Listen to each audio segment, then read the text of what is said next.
E aí galera, chegamos na semana 12, vamos dar uma olhada no nosso cronograma. Então, as aulas que já se passaram e a aula de hoje que será sobre simetrias.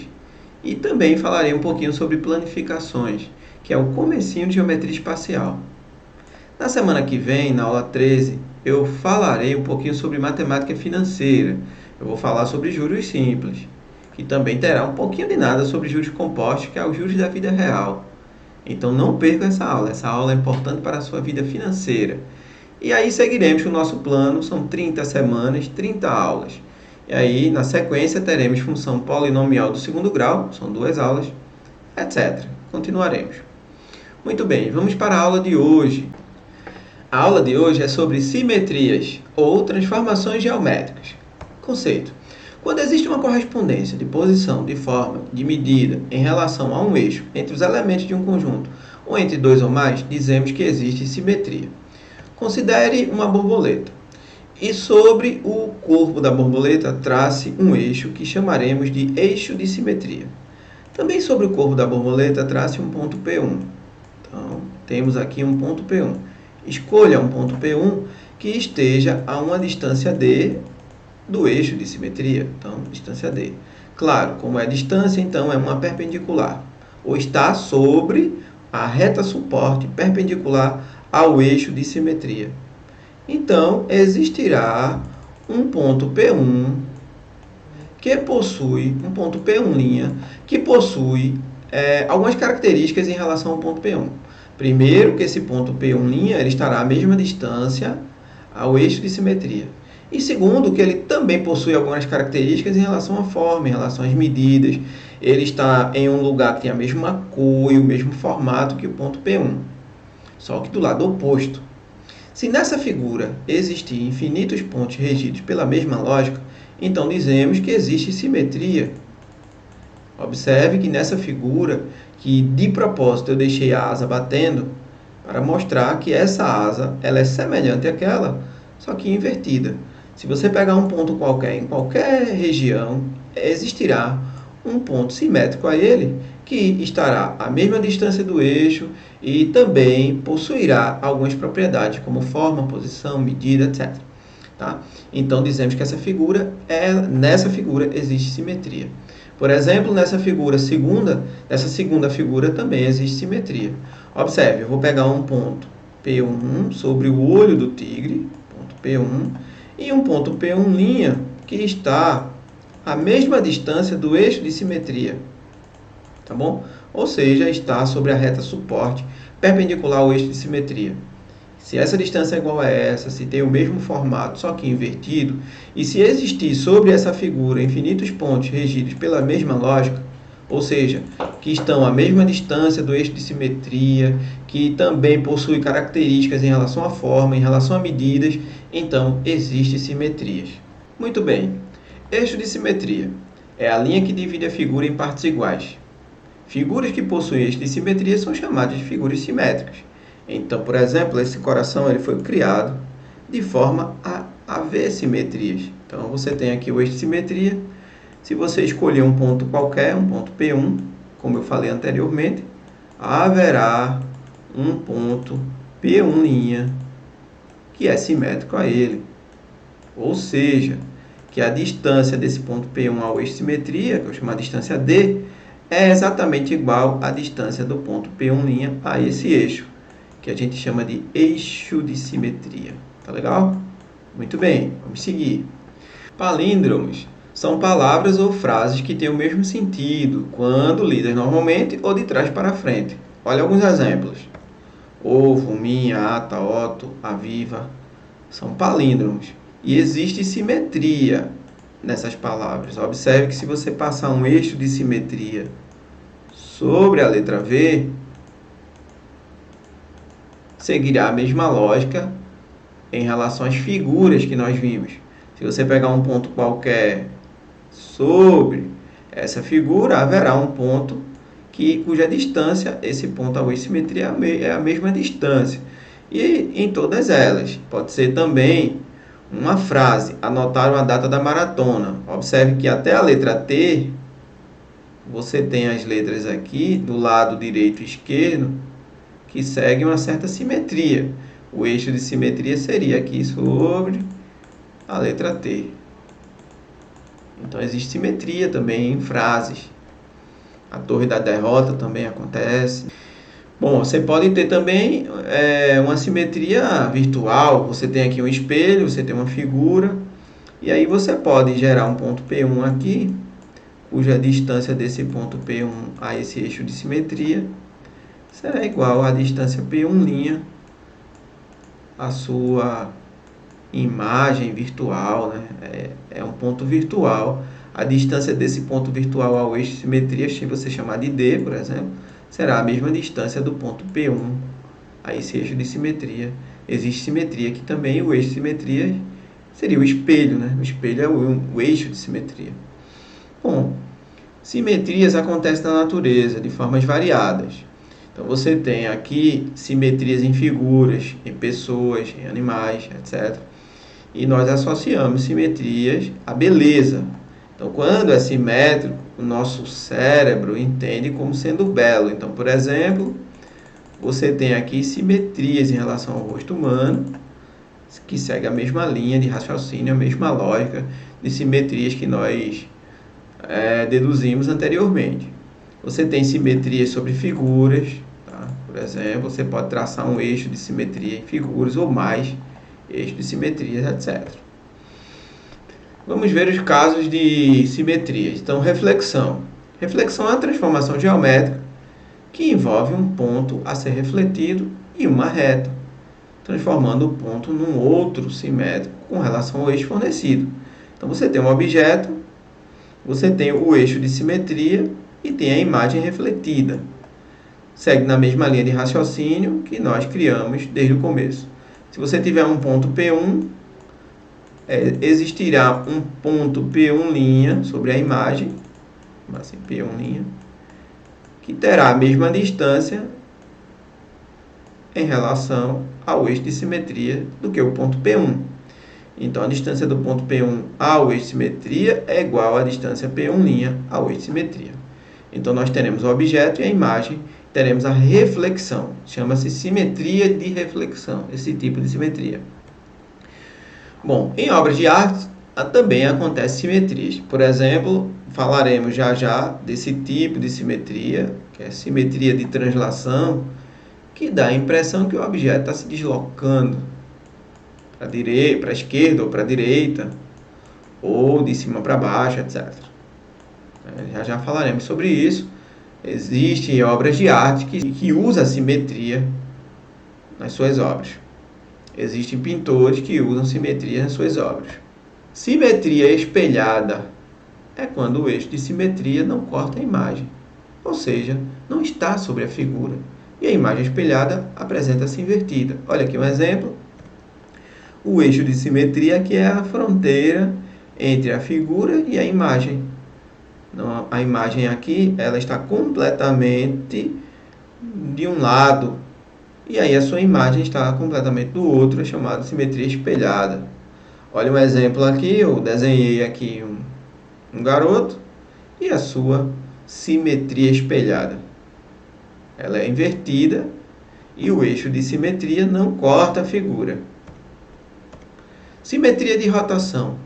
Na simetria de rotação é quando a imagem gira em torno de um ponto. Então você tem um ponto e nessa obra de arte dá a impressão que é esse morcego, por exemplo, essa figura que ela rotacionou em torno desse ponto aqui.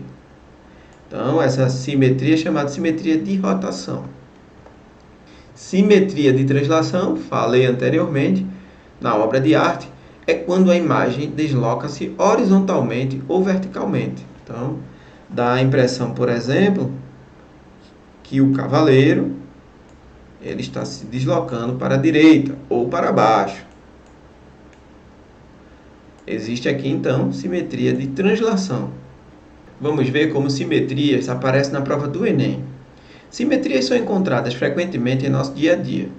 Elas estão nas asas de uma borboleta, nas pétalas de uma flor ou em uma concha do mar.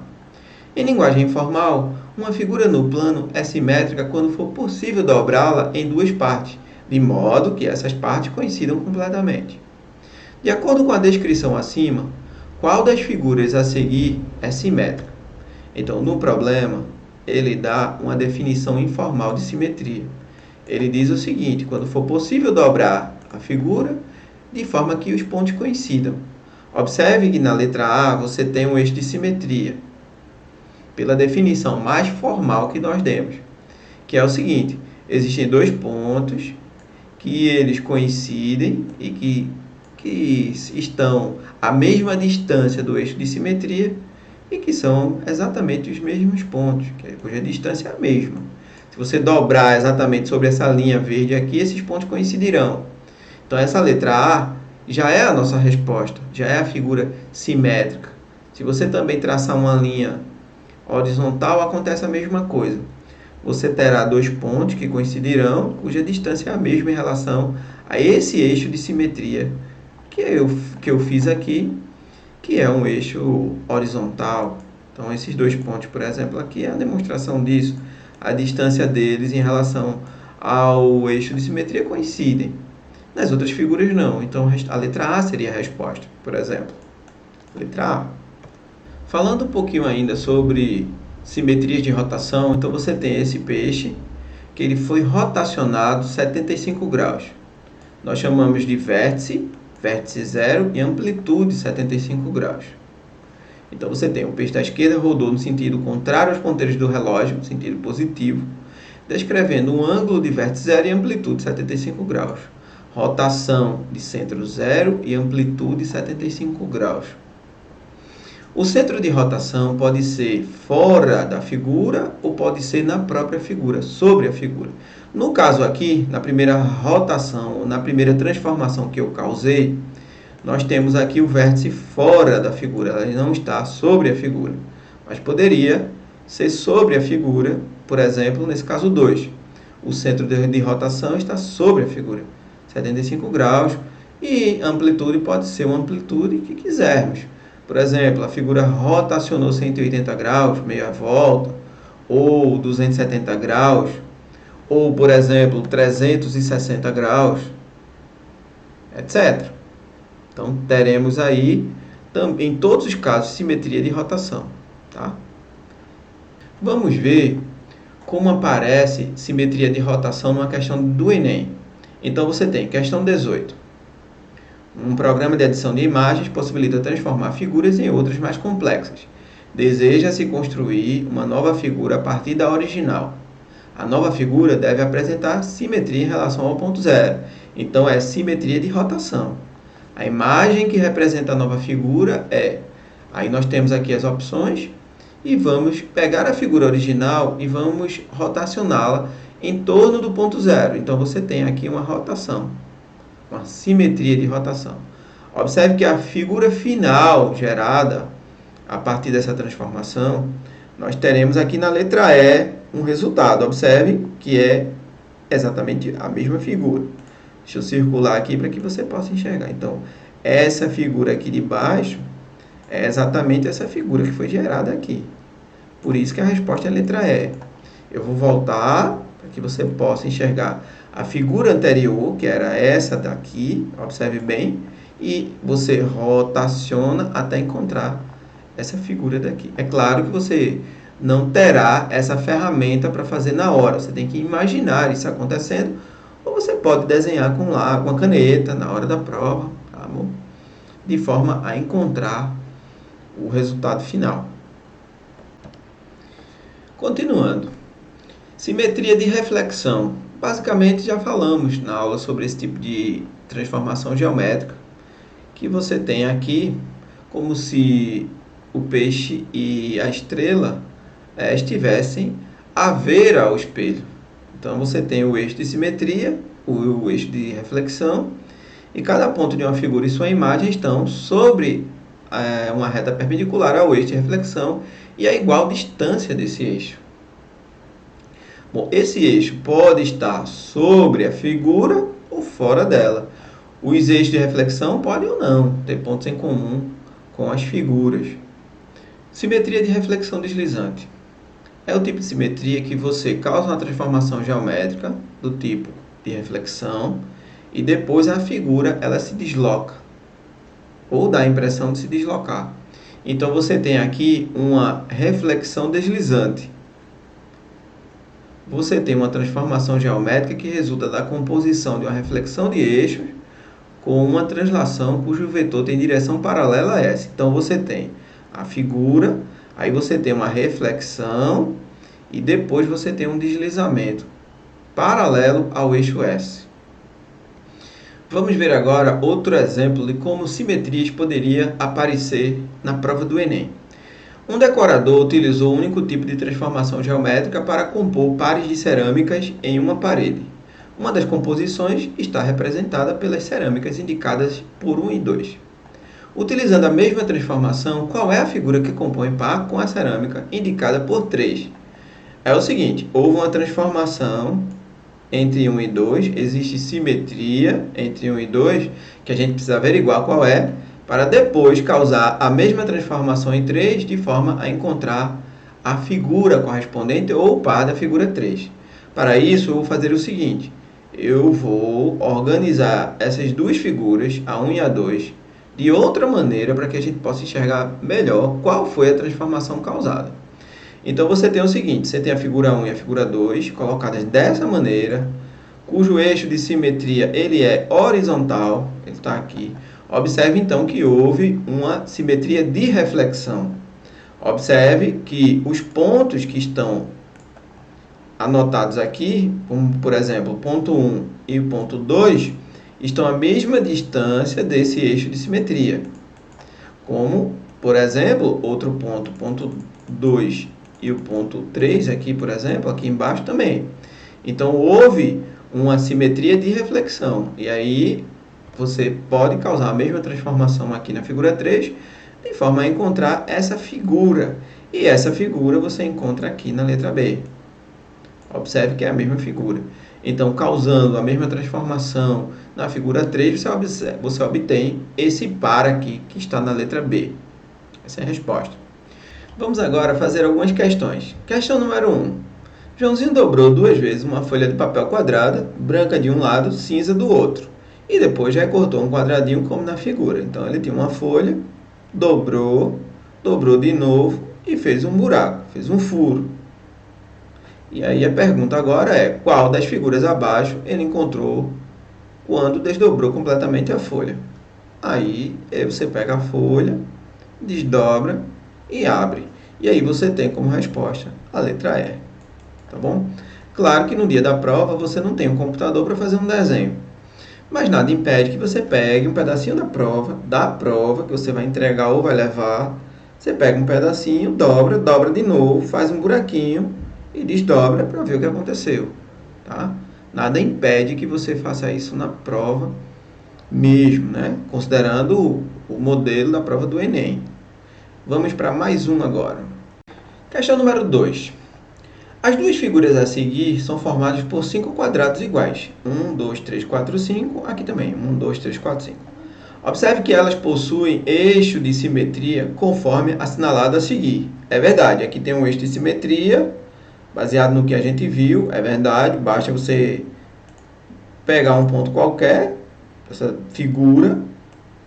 Né? Você pega um ponto P1, por exemplo. Aí, se você calcular a distância desse ponto P1 a essa reta suporte, haverá um ponto P1' lá do outro lado, que além da mesma distância, que ele estará do eixo de simetria, ele também possui algumas características, como forma, está na mesma posição, tem a mesma medida, etc. Então, essas duas figuras têm eixos de simetria. Essa daqui tem um eixo de simetria. Essa tem mais de um. Por exemplo, aqui tem um eixo, aqui tem outro eixo. Aqui tem um terceiro e um quarto eixo de simetria. Tem vários eixos de simetria. E aí ele diz assim, as figuras a seguir também são formadas por 5 quadrados iguais. E essas figuras também têm eixo de simetria. Por exemplo, essa primeira, por exemplo, já tem um eixo de simetria fácil de ver, que é esse aqui. E outro eixo de simetria que seria um eixo aqui. Essa tem. Essa não tem, por causa desse quadrado que está deslocado. Essa também não, mas essa aqui tem. Ela tem um eixo de simetria, por exemplo, horizontal, que passa por aqui assim. Essa não tem. Essa também não, mas essa daqui tem. Essa daqui, por exemplo, tem um eixo de simetria que passa por aqui. Por exemplo, essa daqui também tem um eixo de simetria, que seria um eixo que passa por aqui. Então, você tem 4 figuras aqui que tem eixos de simetria. Eles, quantas delas possuem pelo menos um eixo de simetria? 4. Então, a resposta é 4. E aí, anotando aqui corretamente quais são os eixos de simetrias, então você tem essas daqui anotadas. Então, a resposta dessa questão, letra B, 4 figuras. Questão número 7. A figura a seguir apresenta o monstro Come-Come e seus dois eixos, eixo X, eixo Y e o monstro Come-Come. Come-Come e seus dois eixos vão sofrer duas transformações sucessivas. Primeiro, uma rotação no sentido anti-horário de 90 graus, em seguida, uma reflexão em torno do eixo X, que figura representa a posição final do Come-Come e seus dois eixos. Então, é o seguinte, vamos ver qual dessas aqui é a resposta. Temos a figura original. Em seguida, vamos fazer a primeira transformação, uma rotação no sentido anti-horário de 90 graus. Como é no sentido anti-horário, então a gente vai pegar essa figura e vai girá-la para aquele sentido, tá? Então, rotação no sentido anti-horário. Então, tá aqui. A figura rotacionou. O eixo X virou o Y virou o X e o olhinho do monstro veio para aqui para baixo. Segunda transformação, uma reflexão em torno do eixo X. Como é uma reflexão em torno do eixo X, então eu vou gerar um eixo de simetria aqui e nós teremos uma imagem refletida lá. Então, tá lá, imagem refletida. A imagem refletida tem esse formato aqui, supondo que aqui seja o eixo de reflexão. Aqui é o eixo. Então, essa é a resposta, onde estiver essa resposta. Então, vamos procurar dentre as alternativas que tem essa resposta aqui, é na letra E. Observe a letra E, que tem exatamente esse desenho, Y, X e o olhinho para o lado de cá. Letra E. Questão de número 9. A figura a seguir representa um azulejo decorado, efetuando nessa figura uma simetria de reflexão em relação ao lado BC e em seguida uma rotação de 90 graus no sentido horário pelo ponto C, obtemos a figura indicada na alternativa. Aí primeiro vamos fazer a primeira transformação, uma simetria de reflexão em relação ao lado BC. Então você tem a figura original, tem o eixo de simetria e você faz a transformação que é uma reflexão. Aí o ponto C, obviamente, vai estar aqui, porque você tem aqui uma reflexão, o eixo de simetria, como se fosse um espelho. Agora vamos fazer a outra transformação. Uma rotação de 90 graus no sentido horário pelo ponto C. Então o ponto C está ali, que é esse ponto aqui, que é o ponto C. E agora a gente vai rotacionar no sentido horário, então, para o lado de lá. Encontrando assim, essa figura que você vê na letra B. Observe bem, na letra B de bola, você tem exatamente a figura depois da transformação geométrica. Resposta, então, letra B de bola. Questão número 8. Um artista plástico montou o painel ilustrado pela figura a seguir, utilizando 6 azulejos quadrados de padrão único. Está aqui o desenho. Entre as figuras abaixo, aquela que representa o azulejo padrão usado pelo artista é. Então, você tem esses azulejos aqui, você quer descobrir qual deles é o que o artista utilizou. Então, está aqui os 6 azulejos que o artista utilizou e a gente vai ter que comparar qualquer um desses com esse aqui. Aí você pode, para comparar, rotacionar, etc. Por exemplo, eu vou pegar essa letra C aqui para lhe mostrar. Vou pegar a letra C exatamente do jeito que ela está e vou rotacioná-la 90 graus no sentido anti-horário. Está aqui. Então, eu rotacionei essa figura, peguei essa figura aqui e rotacionei. Eu girei essa figura 90 graus no sentido anti-horário.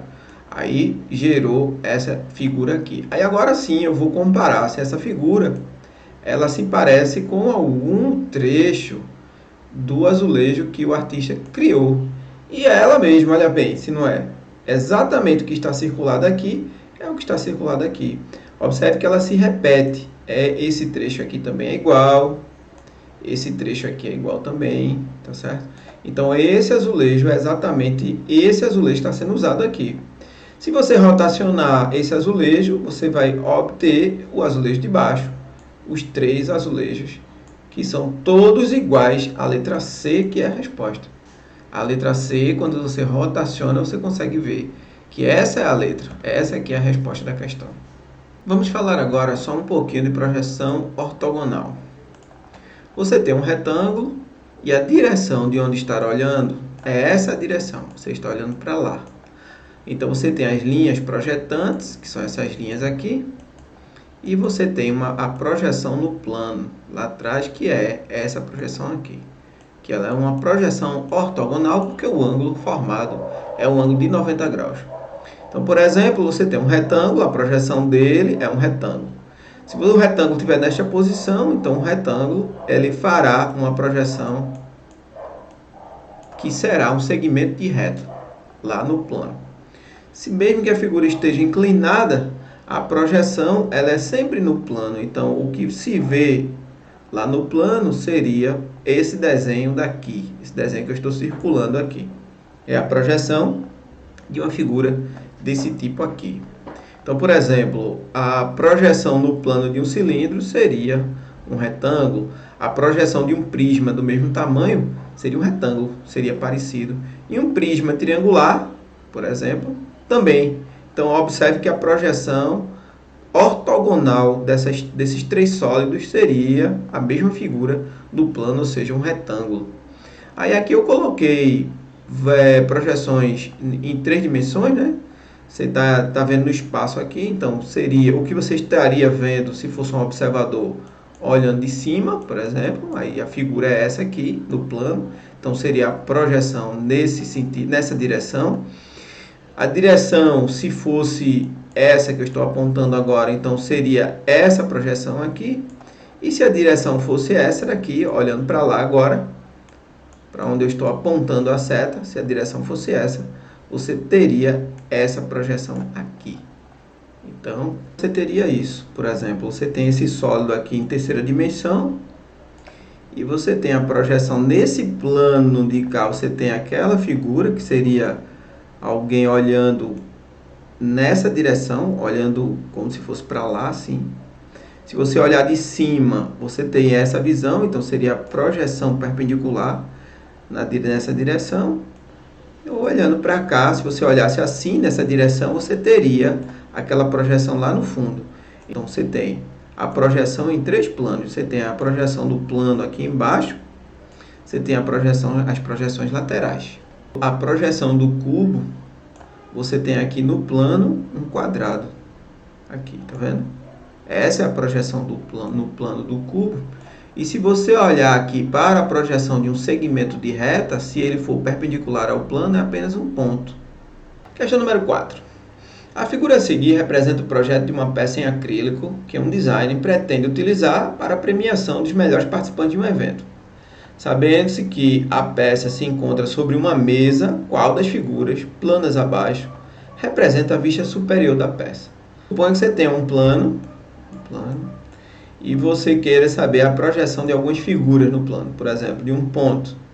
Então, a projeção de um ponto é o próprio ponto, né? Você tem aqui, é como se você estivesse iluminando aqui em cima. A projeção ela é sempre perpendicular ao plano. Se você tiver, por exemplo, um segmento de reta oblíquo, você tem aqui um segmento de reta oblíquo, chama de R.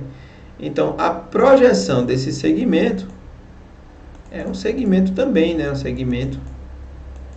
A projeção seria um segmento de reta. Como ele está oblíquo, seria menor o tamanho dele, dizendo que a distância de um ponto A até um ponto B, né? Supondo assim, até um ponto B. Então, a distância R' aqui seria menor que a distância do próprio segmento. Bom, vamos ver outras figuras, como o círculo, por exemplo. Então, você tem um plano.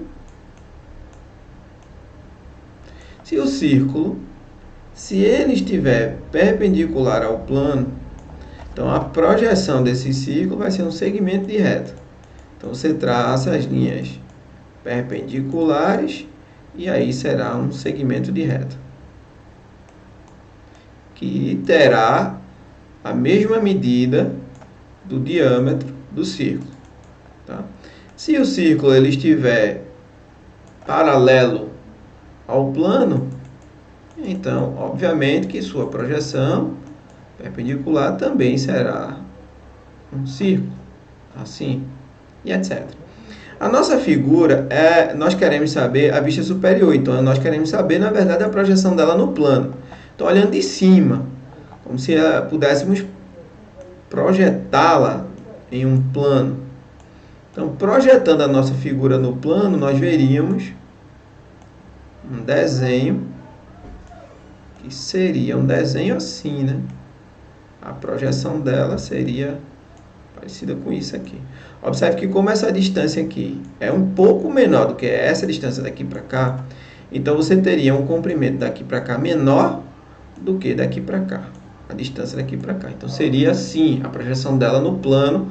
Agora, olhando de cima, aqui em perspectiva, né? Olhando de cima, se você pudesse olhar mesmo de cima, você teria aqui, né?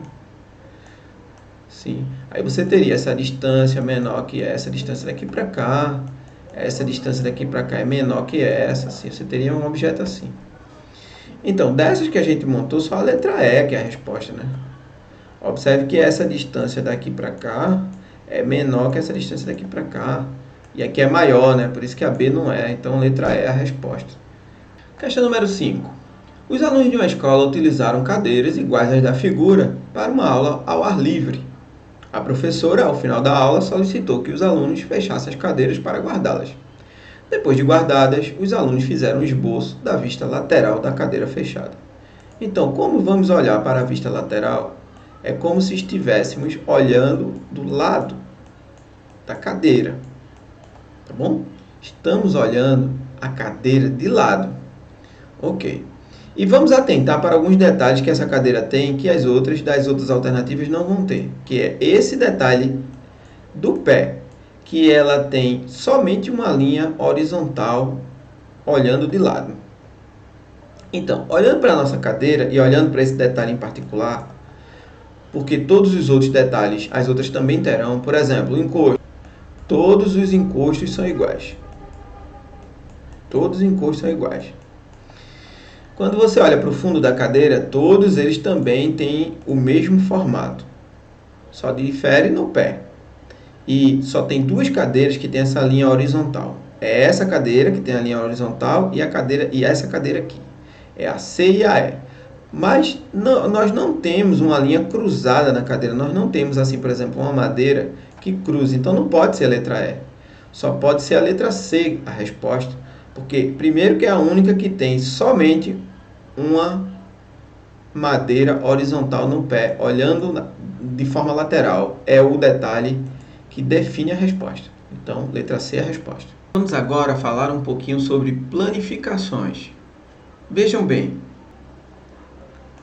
Aqui você tem a planificação do cubo, que seria a projeção no plano aqui de suas faces. Então, olhando melhor assim de cima, você teria esse formato.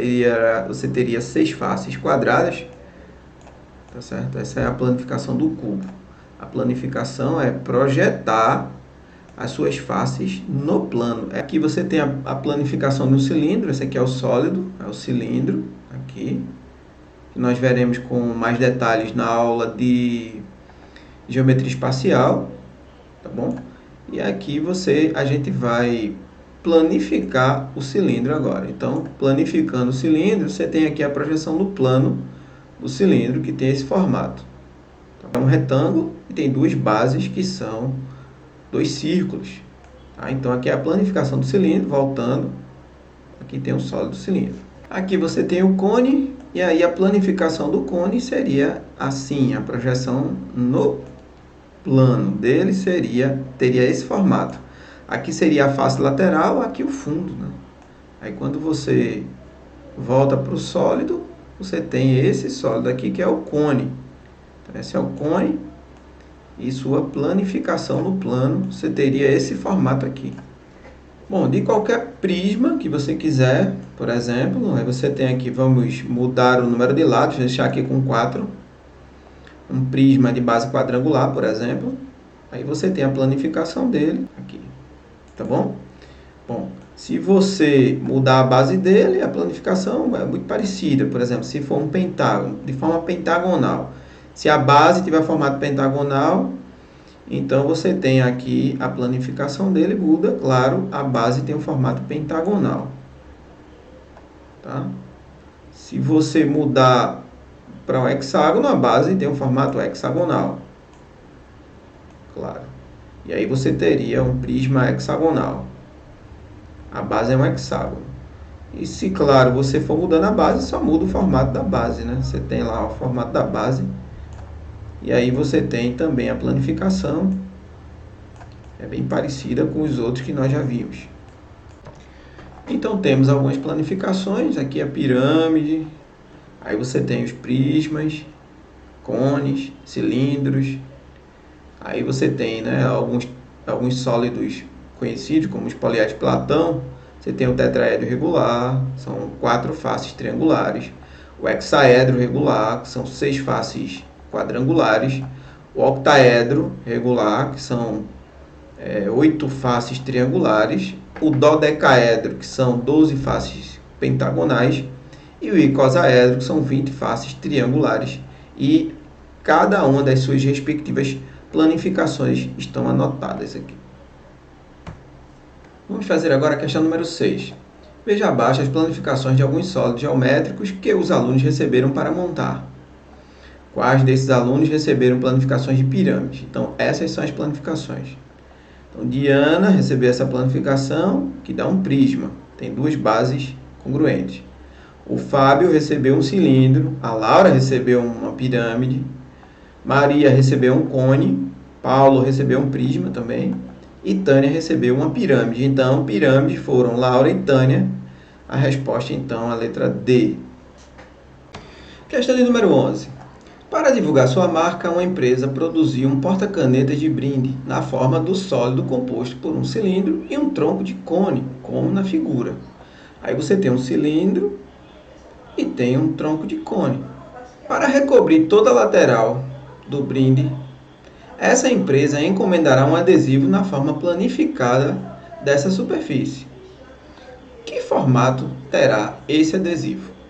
Então, para começo de conversa, você tem o seguinte.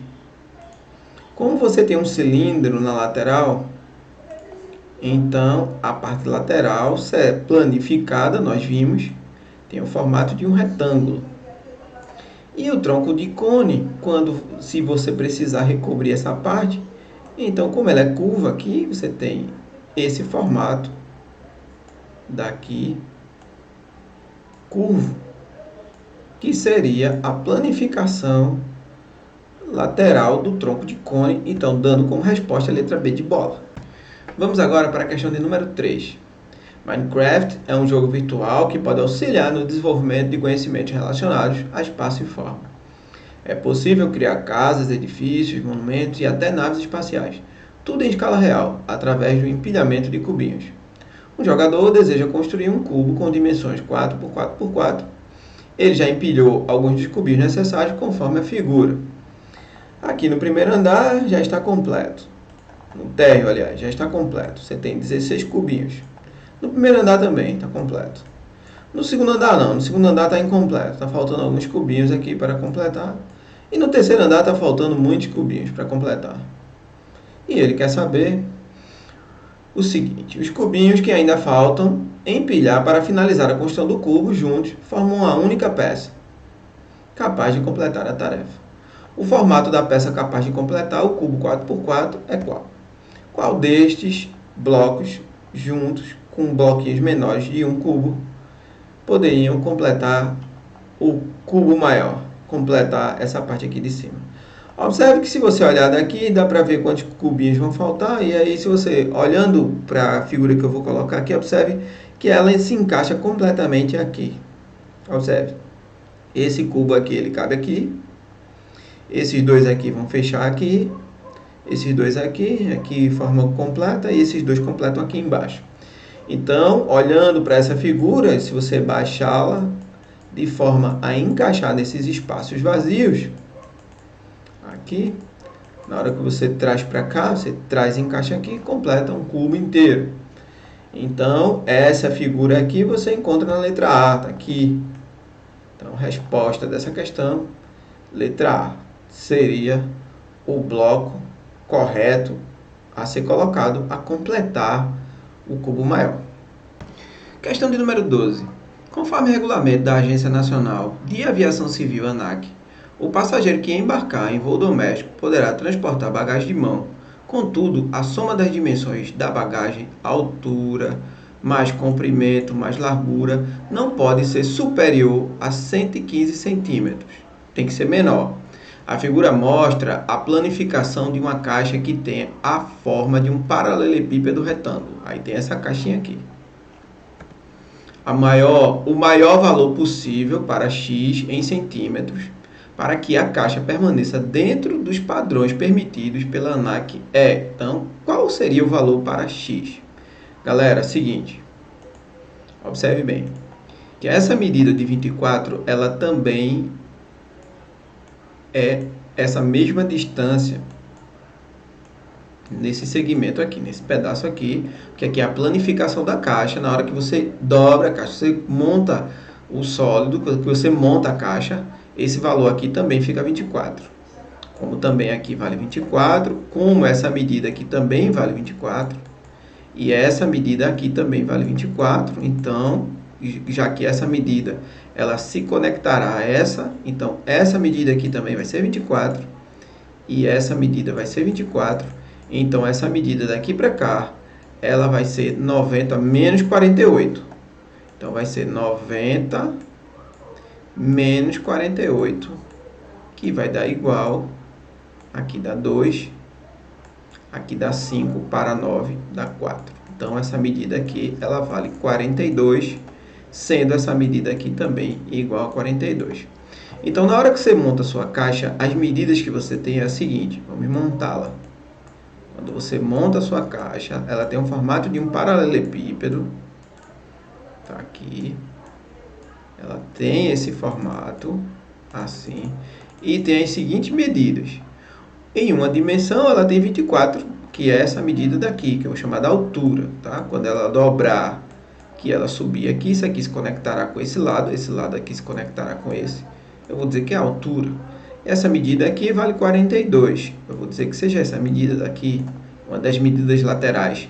E a outra medida lateral vale x. E a soma dessas medidas, 24 mais 42 mais x, segundo o problema diz, não pode superar 115, ou seja, tem que ser menor ou igual que 115. Não pode passar de 115, está dito aqui. Olha só, não pode ser superior a 115, então pode ser até igual, mas não pode ser maior. E agora a gente tem como encontrar os limites para a medida x, porque somando 24 mais 42 dá 66. Aí basta subtrair agora 115 de 66, que dará a resposta. Então você tem 115 menos 66, 6 para 15 dá 9, 7 para 11 dá 4. Então, o valor de x tem que ser menor que ou igual a 49. Essas são as medidas que x pode ter. Então, o maior valor possível para x seria 49, letra E, que é a resposta. Está aqui, letra E. Valeu, galera. Um beijo, até a próxima aventura. Tchau!